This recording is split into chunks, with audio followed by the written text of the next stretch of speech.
Supreme court ప్రధాన న్యాయమూర్తి justice సూర్యకాంత్కి సంబంధించినటువంటి ఒక వార్త నిన్నటి నుంచి కూడా సోషల్ మీడియాలో తెగ వైరల్ అవుతా ఉంది. అంటే ఈ అంశానికి సంబంధించి హైదరాబాద్ నల్సర్ యూనివర్సిటీకి చెందినటువంటి విద్యార్థులు తమ యూనివర్సిటీ స్నాతకోత్సవానికి సుప్రీంకోర్టు ప్రధాన న్యాయమూర్తిని ఆహ్వానించడానికి వీల్లేదని కోరుతూ యూనివర్సిటీ వైస్ ఛాన్సలర్కి ఒక లేఖ రాయటం జరిగింది. ఈ లేఖకు సంబంధించి మొదట 80 మంది విద్యార్థులు సంతకాలు చేసి లేఖ ఇచ్చిన తర్వాత అది 450 నుంచి 500 మంది వరకు కూడా విద్యార్థులంతా కూడా యూనివర్సిటీ స్నాతకోత్సవానికి సుప్రీంకోర్టు ప్రధాన న్యాయమూర్తి జస్టిస్ సూర్యకాంత్ను ఆహ్వానించడానికి వీల్లేదన్నట్టుగా ముక్త కంఠంతో వాళ్ళందరూ కూడా లేఖ రాయటం, ఆ లేఖకు సంబంధించినటువంటి అంశం కాస్త సోషల్ మీడియాలో వైరల్ అవడంతో ఇప్పుడు దేశవ్యాప్తంగా ఇదే అంశానికి సంబంధించి తీవ్రమైనటువంటి చర్చ జరుగుతుంది.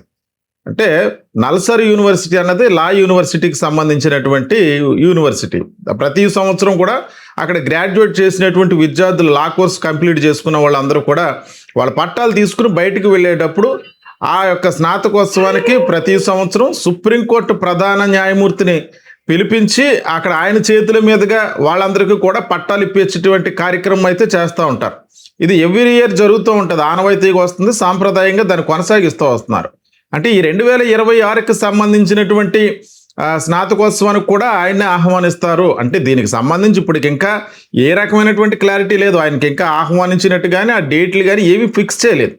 కానీ ఖచ్చితంగా ప్రతి సంవత్సరం ఏ రకంగా ఆహ్వానిస్తున్నారో అదేవిధంగా ఈ సంవత్సరం కూడా ఆయన్ని ఆహ్వానిస్తారన్నట్టుగా భావించినటువంటి విద్యార్థులంతా కూడా ఆయన ఆహ్వానించడానికి వీల్లేదంటూ 500 మంది వరకు కూడా, అంటే 450 నుంచి 500 మంది వరకు కూడా విద్యార్థులందరూ సంతకాలు చేయటం, వారితో పాటు యూనివర్సిటీకి సంబంధించినటువంటి విద్యార్థులే కాకుండా బార్ కౌన్సిల్కి సంబంధించినటువంటి స్టూడెంట్స్, వాళ్ళతో పాటు అప్కమింగ్ గ్రాడ్యుయేట్స్, అంటే ఇప్పుడు 2027 నుంచి 2031 వరకు కోర్సు కంప్లీట్ చేసేటువంటి అప్కమింగ్ గ్రాడ్యుయేట్స్ వాళ్ళందరూ కూడా సంతకాలు చేసి ఈయన యొక్క రాకను తీవ్రంగా వ్యతిరేకిస్తున్నట్టుగా లేఖ రాయటం అన్నది తీవ్రమైనటువంటి చర్చకు దారితీసింది. దీనికి కారణం ఏమిటని చూస్తే మొన్న జూలై 20వ తారీఖున ఢిల్లీ జంతర్ మంతర్ వేదికగా నీట్ ప్రశ్నపత్రాల లీకేజ్ అంశానికి సంబంధించి అక్కడ చేస్తున్నటువంటి నిరసన కార్యక్రమంలో భాగంగా విద్యార్థులపై పోలీసులు లాఠీచార్జ్ చేశారు. దానికి సంబంధించినటువంటి వీడియోలన్నీ కూడా సోషల్ మీడియా వ్యాప్తంగా దేశమంతా కూడా చూశారు. దానికి సంబంధించి పోలీసుల యొక్క వైఖరిని అందరూ కూడా వ్యతిరేకించారు. విద్యార్థులపై ఈ రకమైనటువంటి దమనకాండకు పాల్పడతారని చెప్పి. అయితే ఇదే అంశానికి సంబంధించి సుప్రీంకోర్టులో నిరంజన్ మిశ్రా అనేటువంటి ఒక అడ్వకేట్ దానికి సంబంధించి విద్యార్థులపై లాఠీ చార్జ్ చేసినటువంటి విధానాన్ని వ్యతిరేకిస్తూ దానికి సంబంధించి ఒక పిల్ దాఖలు చేశారు.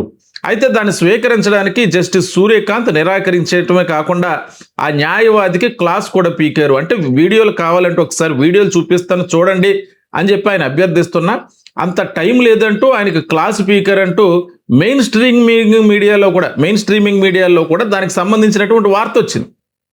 దానిపై దేశవ్యాప్తంగా కూడా తీవ్రమైనటువంటి చర్చ జరిగినటువంటి నేపథ్యంలో ఆ తర్వాత సూర్యకాంత్ దానికి వివరణ ఇచ్చారు. నాకెవరో కూడా దీనికి సంబంధించినటువంటి అంశంపై పిల్లు వేయలేదు. ఓ పబ్లిక్ ఇంట్రెస్ట్ లిటిగేషన్ కింద ఒక పిల్లు వేస్తే దాన్ని విచారించడానికి సిద్ధమే కానీ ఎవరు పిల్లు వేయలేదు. ఎవరో ఒక అడ్వకేట్ నాకు ఒక రిప్రజెంటేషన్ ఇచ్చి చూడమంటే నేను అలా చూస్తానన్నట్టుగా ఆయన మళ్ళీ దానికి వివరణ ఇవ్వడం, దాని మీద కూడా వార్తలు చక్కెర కొట్టడంతో మరింత వివాదాస్పదంగా మారిందని చెప్పుకోవచ్చు. అయితే ఇక్కడ ప్రధానంగా ఈ విద్యార్థులు ఎందుకు వ్యతిరేకిస్తున్నారంటే ఆ విద్యార్థులపై జరిగినటువంటి జంతర్ మంతర్లో జరిగినటువంటి లాఠీ చార్జికి సంబంధించినటువంటి అంశంపై జస్టిస్ సూర్యకాంత్ సరిగా స్పందించలేదు. అంటే కాన్స్టిట్యూషనల్ రైట్స్కి సంబంధించి కానీ లేదంటే ఒక సిటిజన్ గ్రీవెన్స్కి సంబంధించి ఆయన వాల్యూ ఇవ్వలేదు, ఆయన విలువ ఇవ్వలేదు. కాబట్టి అటువంటి వ్యక్తితో మేము ఆయన చేతుల మీదుగా పట్టాలు తీసుకోవడానికి మాకు ఇష్టం లేదు. ఒకవేళ మీరు ఆయన ఆహ్వానిస్తే మేము అందరూ కూడా నిరసన చేస్తామంటూ ఈ అంశాన్ని ప్రస్తావిస్తూ వాళ్ళందరూ కూడా ఆయన యొక్క రాకని వ్యతిరేకించడం, ఒక రకంగా కాక్రోచ్ జనతా పార్టీ యొక్క ఎఫెక్ట్ సూర్యకాంత్కి చాలా బలంగా తగిలిందని చెప్పుకోవచ్చు. ఎందుకంటే ఆ పార్టీ పుట్టుక కారణమే కాక్రోచ్ జనతా పార్టీ పుట్టుక కారణమే సూర్యకాంత్ చేసినటువంటి వ్యాఖ్యలు. ఒక కేసుకు సంబంధించి ఆయన సుప్రీంకోర్టులో చేసినటువంటి వ్యాఖ్యలు అయితే ఉన్నాయి.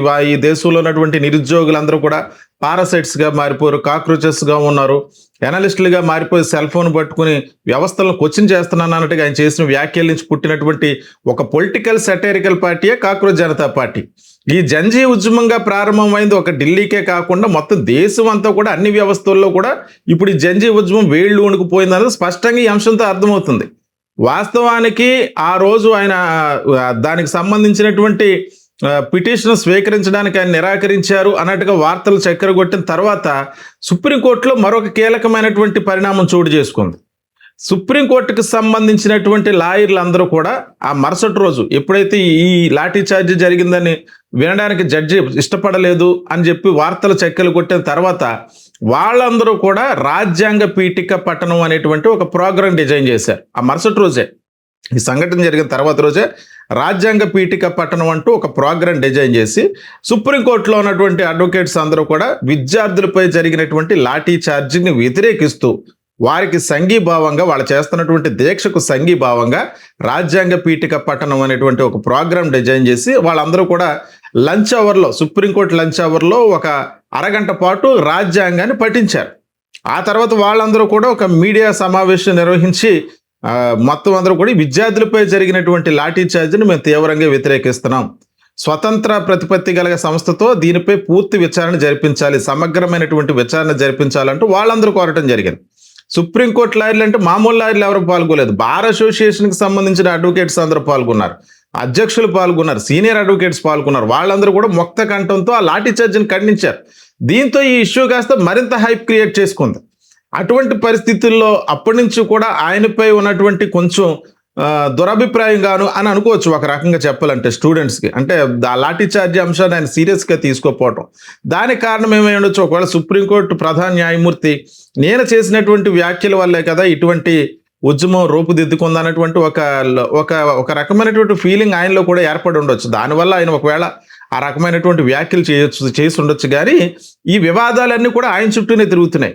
ఇప్పుడు తాజాగా ఈ యూనివర్సిటీకి సంబంధించినటువంటి అంశంలో కూడా విద్యార్థులందరూ ప్రధానంగా ఆ అంశాన్ని ఎత్తి చూపిస్తున్నారు. రాజ్యాంగ విలువలకు అలాగే సిటిజన్ గ్రీవెన్స్కి కూడా విలువ ఇవ్వనటువంటి వ్యక్తి చేతుల మీదుగా మాకు ఇష్టం లేదు అని చెప్పి వాళ్ళందరూ కూడా వైస్ ఛాన్సలర్కి లెటర్ రాయటం, దాంతోపాటు బార్ అసోసియేషన్ స్టూడెంట్స్ అలాగే అప్కమింగ్ గ్రాడ్యుయేట్స్ వీళ్ళందరూ కూడా ఈ రకమైనటువంటి నిర్ణయం తీసుకోవటం దేశవ్యాప్తంగా తీవ్రమైనటువంటి చర్చకు దారితీసింది.